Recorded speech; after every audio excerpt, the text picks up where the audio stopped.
추운 겨울 경사진 언덕과 넓은 들판이 눈으로 덮였습니다.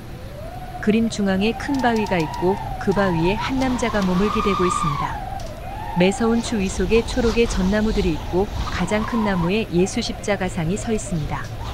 그림의 배경되는 원경에 실루엣으로 처리된 고딕 양식의 큰 성이 보입니다. 성의 전체 모습이 앞에 있는 전나무 외양과 흡사합니다. 독일 초기 낭만주의 풍경화가이며 전체 낭만주의를 대표하는 19세기 회화거장 카스파 다비드 프리드리히의 겨울 풍경입니다. 거대한 자연 경관 앞에 서 있는 안개바다 위의 방랑자로 더 잘 기억하실 것 같습니다. 거대한 자연 앞에 선 인간의 모습입니다. 언제 기회가 되면 자세하게 다루도록 하겠습니다. 다시 겨울 작품으로 시선을 집중해보죠. 일체의 군더더기 되는 요소를 절제시킨 풍경화 속의 종교화입니다. 추운 겨울, 눈밭에 나온 한 남자의 이야기입니다. 세계에 흩어진 명화를 찾아 그 내용을 세밀히 살펴보는 명화 속의 채널. 내 집은 미술관 지금 시작합니다. 작품 전면에 긴 나무 막대기가 보이죠? 다리가 불편한 사람들이 의지했던 의료기기의 일종인 나무 목발입니다. 몸에 장애가 있는 남성임을 알립니다. 지금 힘겹게 바위에 기대어 기도를 하고 있습니다. 자신이 불편함을 호소하기 위해 예수를 찾아온 것일까요? 어쩌면 몸이 불편함보다 더한 고통스러움이나 마음의 상처를 치유하기 위해 왔을 수도 있겠습니다. 눈 내린 들판의 겨울 풍경이란 이 작품은 평범한 풍경화 속에 종교화를 도입한 작품으로 이 화가를 특징짓는 그의 대표적 화풍입니다. 그러므로 관객은 풍경화 속에 담긴 화가의 종교적 메시지를 읽어야 합니다. 바위에 기댄 저 남자는 인류를 대표하는 상징적 인물로 해석됩니다. 불편한 몸을 지닌 인물로 묘사되어 있죠. 크게는 스스로 풀 수 없는 원죄의 결과인 죽음을 지닌 인류를 상징할 수 있으며 작게는 개개인 누구나 지니고 있는 상처, 고통, 아픔과 어려움을 상징한다고 해석됩니다. 넓은 들판을 가득 채운 차디찬 냉기는 우리 가사는 험한 세상의 상징으로 이해합니다. 황량한 들판에 뿌리 깊이 성장한 전나무와 그 속의 십자가상은 유일한 희망인 구원의 상징입니다. 전나무를 배경으로 하고 있는 십자가의 상징은 무엇일까요? 십자가 하나만을 등장시켜도 기도와 연결을 시킬 수 있는데 화가는 죽은 예수의 몸이 있는 십자가상을 활용했습니다. 그리고 특별히 전나무를 배경으로 세웠습니다. 이 광경은 십자가 능력을 더욱 생동감 있게 드러내기 위한 화가의 장치로 보입니다. 초록은 생명의 의미입니다. 전나무는 따뜻한 계절에도 무성한 초록잎을 피우지만 극한 추위 속에도 존재하는 나무로서 북유럽 토양에 적응한 생존력이 강한 나무입니다. 관객들에게 생명력 강함을 강조해 더욱 큰 십자가의 능력을 드러냅니다. 또 하나는 전나무가 3개 있는데 그 중에 하나 속에 십자가상이 있게 했습니다. 3개의 소나무는 성삼위인 성부, 성자, 성령의 하나님을 상징하며 그 중에 한 분이신 성자 예수로 해석됩니다. 눈 위에 놓인 목발과 다리 모양으로 볼 때 서 있기 어려울 정도로 몸에 불편이 있는 사람입니다. 그 불편한 남자가 이곳까지 찾아와 눈이 덮인 바위에 등을 기대고 손을 올려 기도합니다. 어떤 내용인지 알 수 없지만 절박함이 전해집니다. 남자가 기대고 있는 큰 돌을 볼까요? 이 돌은 단순한 돌이 아니라 성경 속에 등장하는 그리스도 예수인 하나님의 상징입니다. 성경에서 돌은 반석으로서 하나님입니다. 현재 이 남자는 바위에 기댄 것이 아니라 하나님께 기댄 것입니다. 배경되는 성경 기록을 보면 돌을 상징하는 반석이 하나님으로 해석되기 때문에 올바른 해석으로 봅니다. 이는 그들을 따르는 신령한 반석으로부터 마셨음에 그 반석은 곧 그리스도시라. 여기서 이 화가만이 지닌 화풍의 특이성이 잘 드러납니다. 그의 작품 속에는 늘 자연이 등장합니다. 구름, 돌, 산, 숲, 광활하게 펼쳐진 대자연, 대지 등이 등장하며 어두움 속의 공동묘지, 폐가, 무너진 고성, 죽어가는 고목, 잘라진 나무, 거대한 얼음 조각 등도 등장합니다. 그 작품 속에 인간이 들어 있습니다. 화가는 여러 다양한 자연물에 종교적 감정이나 감성 그리고 개인의 메시지를 넣었습니다. 어렵고 다가가기 쉽지 않은 듯이 보이는 작품들이지만 막상 분석하고 해석해보면 그가 왜 미술사에서 큰 획을 장식한 낭만주의를 대표하는 화가로 불리는지 알게 합니다. 화가는 기도응답에 관한 것을 어떻게 묘사했을까요? 혹시 단순히 기도하는 것으로 그림을 마친 것은 아닐까요? 이 기도에 대한 결과가 작품 속 자연물 속에 담겨 있습니다. 화가의 마음을 볼 수 있는 부분입니다. 아직 눈이 덜 내렸는지 아니면 녹아서 그런지 노릇한 싹들이 군데군데 고개를 내밀고 있습니다. 싱싱한 색은 아닙니다. 그래도 고개를 내밀고 있는 것은 이 대지에 온기가 찾아왔다는 증거가 될 수 있겠습니다. 이런 표현은 저 남자가 지닌 고통과 절망에 찾아오는 희망으로 보입니다. 그렇다면 그 희망의 상징은 어디에 있을까요? 그런 상징이 이곳에 있기는 할까요? 도성 옆에 작은 반점이 보입니다. 화가가 실수로 안료를 떨어뜨린 것일까요? 이것은 화가가 묘사한 태양입니다. 실수가 아닙니다. 이 작은 태양의 형상은 눈을 녹이게 하는 것이며 희망인 싹을 틔우는 원천이 됩니다. 계절의 원리를 통해 결국 추운 겨울이 지나가고 있음을 알리며 곧 초록의 싹을 틔울 봄이 오고 있음을 의미합니다. 치유와 회복의 시간이 오고 있음을 알립니다. 그의 화풍대로 자연물 속에 종교적 감성과 자신의 메시지를 넣어놓았음을 발견합니다. 다음은 기도응답에 대한 능력의 상징으로 색을 활용한 부분도 있습니다. 왼쪽 상단 부분에 붉은색이 감돌죠? 이 여명의 연한 붉은색은 회복의 상징을 넘어서는 성경적 메시지로서 부활을 상징합니다. 이 부활이란 단어를 주제로 화폭을 바라보면 화가가 자연물 속에 그 의미를 심어놓은 것을 발견합니다. 눈을 뚫고 올라온 노릇한 싹도 그렇고 맹추위 속에서도 초록을 유지하는 것도 그렇고 결정적으로 십자가 위에 있는 예수의 죽은 몸은 곧 있을 부활을 상기시킵니다. 예수의 몸이 있는 십자가를 등장시킨 이유로 풀이됩니다. 인간의 죽음을 이겨낼 수 있는 유일한 방법인 부활을 위한 구성입니다. 온 우주가 한순간 종국을 맞는 계시록 시간에 오는 미래의 도성이니 희미하게 묘사했다고 볼 수 있습니다. 비록 희미하나 실체는 분명하다는 메시지입니다. 또 다른 이유로는 겨울철 특유의 냉기에 쌓인 공기원 근법을 기초로 표현한 것이며 동시에 성경구절에 따른 표현이기도 합니다. 우리가 지금은 거울로 보는 것 같이 희미하나 그때에는 얼굴과 얼굴을 대하여 볼 것이요. 이 성꼭대기에 십자가가 있음은 계시록에 등장하는 미래의 도성임을 확인시킵니다. 이쯤에서 화가의 가족사를 잠깐 들여다볼까요? 이 화가는 여러분이 생각하는 것 이상으로 미술사에서 중요한 화가로 평가합니다. 대자연에 대한 성찰과 당시 물질 문명의 역기능에 따른 회의 속에서 인간의 애환이 서린 우의적 풍경화를 제작하였습니다. 특이한 그의 화풍은 화가의 비극적인 가족사와 신앙인을 만난 배경이 큰 영향을 끼친 것으로 추측합니다. 화가가 7살 때 어머니를 여위었고 형제가 10명이었는데 여럿이 이른 나이에 죽었습니다. 동생 한 명은 바로 눈앞에서 얼음물에 빠져 죽는 과정을 지켜보기도 했습니다. 이런 비극적이며 종말론적인 가족사를 겪으며 그의 화풍의 어두운 면이 구성되었다고 봅니다.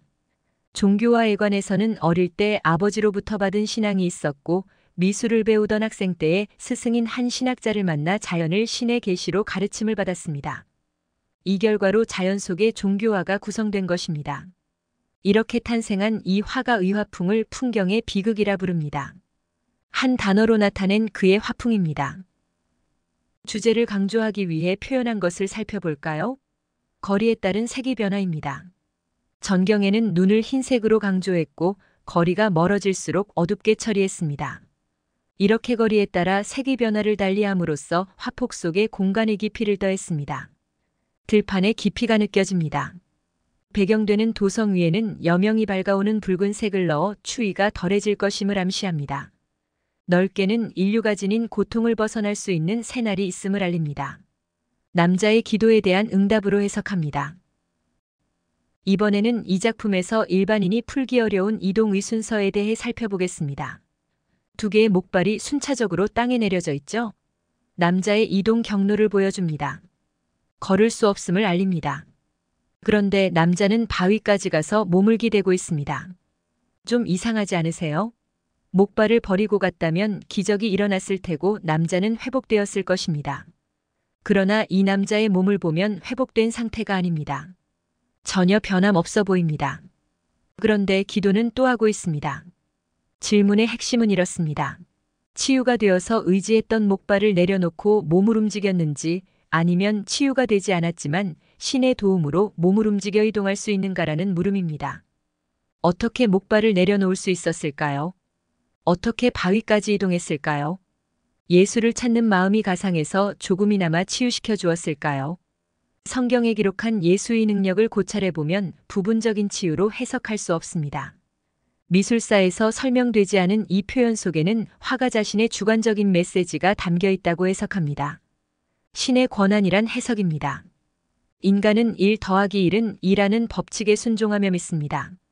그러나 화가가 직접 경험했고 살아가며 체험한 인간계에 알 수 없는 여러 문제들은 이 수학적 법칙이 통하지 않는 영역이 있음을 경험했습니다. 이 부분의 해석은 여러 가지가 있을 것입니다. 이런 경우 화가의 화풍을 생각하면 도움이 될 것 같습니다. 풍경 속의 종교화로 보시고 이 주제에 접근하시기 바랍니다. 그림 속 인물은 모든 인류를 대표하는 남자입니다. 아담인 셈입니다. 만약 아담이 맞다면 불순종으로 하나님을 반역한 점을 참고할 때 창조주가 개입해야만 치유되는 불완전한 인류의 상징이 맞는 셈입니다. 그렇게 해석하지 않더라도 모든 인류 한 사람 한 사람은 치유가 필요한 존재입니다. 그러므로 그림 속 인물은 곧 나입니다.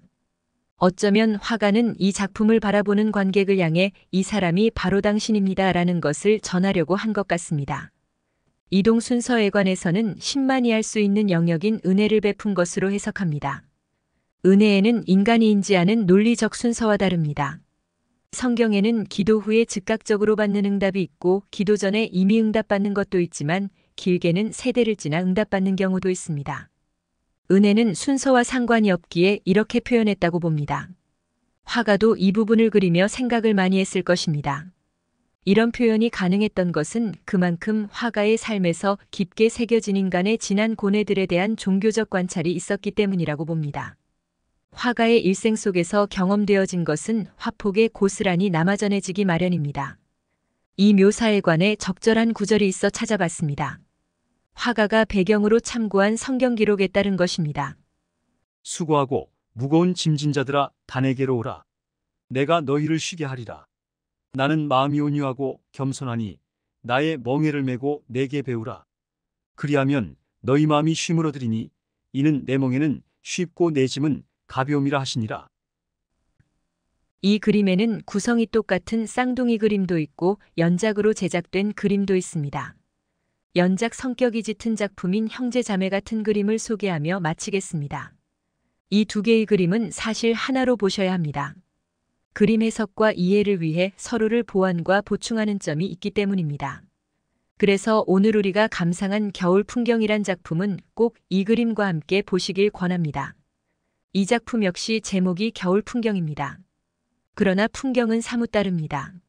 화가의 가장 큰 특징인 비극적 풍경화의 모습을 지닌 전형적 인작품입니다. 관객들은 이 그림을 보는 즉시 한 남자의 암울한 상황을 직시합니다.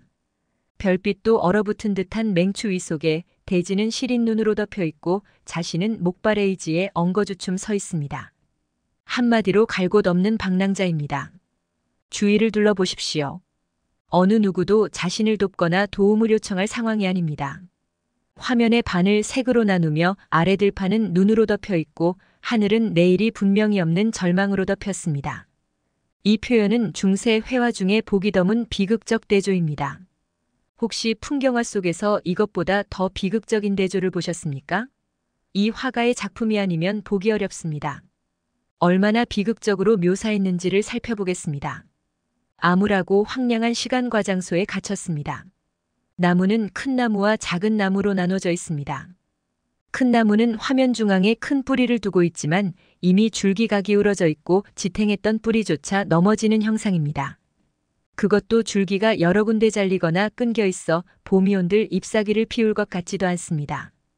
그런 비참한 두 나무 사이에 길을 잃은 인간이 서 있습니다. 주위의 작은 나무들은 모두 밑둥이 잘렸습니다. 한 톨의 희망도 없음을 뜻합니다. 화가는 여기에 더해 더 큰 비극적인 묘사를 위해 뿌리 깊었던 왼쪽 나무도 밑둥이 잘려있게 그렸습니다. 겨울 칼바람을 맞으며 서 있는 저 방랑자는 곧 죽을 것입니다. 그러면 누가 이 사람을 위해 무덤을 만들어줄까요? 몇 자 되지 않는 자신의 무덤이란 안식처조차 만들 수 없는 차디찬 언 땅 위에 어쩌지도 못한 채 죽지 못해 그저 서 있습니다. 그림 전체가 무덤 같은 암담한 비극적 풍경화입니다. 주인공은 고개를 뒤로 돌리며 주위를 애써 쳐다봅니다. 남자의 눈에 무엇이 보였을까요? 그에게 심장은 이미 얼어붙어 온기를 잃어가고 있는 상태일 겁니다. 남자의 꺾인 상체가 바로 앞에서 곧 쓰러질 나무임을 대변합니다. 이 남자는 어떻게 해야 할까요? 병든 몸을 이끌고 어디로 가야 할까요? 이 땅에서는 해답이 없음을 분명하게 알리는 작품입니다. 이 비극적 작품과 오늘 우리가 살펴본 작품과 연결시켜 볼까요? 그렇게 될 때에 해답을 찾게 됩니다. 어디로 가야 할지를 알게 합니다. 화가는 자신의 비극적 삶 끝에서 만난 예수의 십자가를 알립니다. 작품 맨 앞에 내려놓은 지팡이는 관객에게 이리로 오세요 하는 안내의 표시인 것입니다. 처음부터 화가는 이 두 그림을 하나의 그림으로 그렸다고 합니다. 연작의 힘을 보게 하는 작품입니다. 비극적 풍경이지만 심미적 표현을 통해 해답으로 안내합니다. 심미적 아름다움이란 무엇일까라는 질문을 던집니다. 인간을 포함한 세계를 아름다움의 시선에서 보는 것을 말합니다. 단지 예쁜 것뿐만 아니라 슬프거나 추한 것 등도 삶의 진실을 담고 있다면 그것에서 아름다움을 찾을 수 있다고 보는 것입니다. 따라서 자신이 아름답다고 생각하는 것이 곧 심미적 인식입니다. 밋밋한 풍경으로 인식했던 첫 느낌과 비교하니 어떻게 다른가요? 화가는 자신만의 방식으로 자연 속 풍경을 시각화시켜 종교화와 함께 담아 그렸습니다.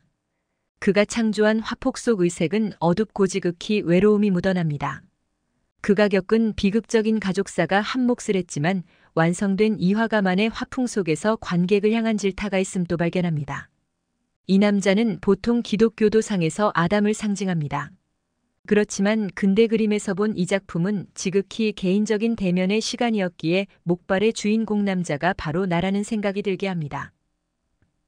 마지막으로 화가의 방을 들어가 보고 마치려 합니다. 실제 그의 화실을 방문했던 증언자의 내용이 그림 감상의 마지막을 더욱 아름답게 장식시켜주며 화가가 어떤 사람이었는지를 알게 합니다. 우리가 감상한 겨울 풍경의 제작 연도를 1811년으로 추정합니다. 그 해에 두 사람이 그의 화실을 방문했을 때 이 작품을 봤다는 증언에 따른 것입니다. 아래 그림은 그의 화실의 모습인데 화가의 그림 철학이 신앙과 함께 숨쉬고 있던 장소였습니다. 중세를 살았던 한 귀한 화가가 관객인 당신에게 전하는 메시지입니다. 화가는 눈앞에 있는 것만 그릴 것이 아니라 자신의 마음속에 있는 것을 보고 그려야 한다. 자기 자신 안에서 아무것도 발견하지 못하는 화가가 그린 그림은 병자나 죽은 자의 뒤에 펼쳐놓은 병풍과 같은 그림이기에 그는 그림을 그려서는 안 된다. 그림을 떠나며 다시 바라보니 한 곳에 시선이 머뭅니다. 몸이 불편한 주인공이 고침을 받기도 전에 목발을 내려놓았다면 그가 몸을 이끌고 간 자국이 눈 위에 있을 터인데 전혀 보이지 않습니다. 이동 후에 눈이 내려 대지를 덮었을까요? 아니면 누군가 목발을 대신해 그를 안아 옮겨주었을까요? 죽음과 내세에 관한 메시지를 자연 풍경화 속에 담아 전한 귀한 중세 명화 그림 여행이었습니다. 저는 다음 그림 여행을 준비해 곧 돌아오겠습니다. 그때까지 모두 평안에 머무시길 기도합니다. 감사합니다. 세계에 흩어진 명화를 찾아 그 내용을 세밀하게 살펴보는 새로운 유튜브 명화 속의 채널. 내 집은 미술관 제공이었습니다.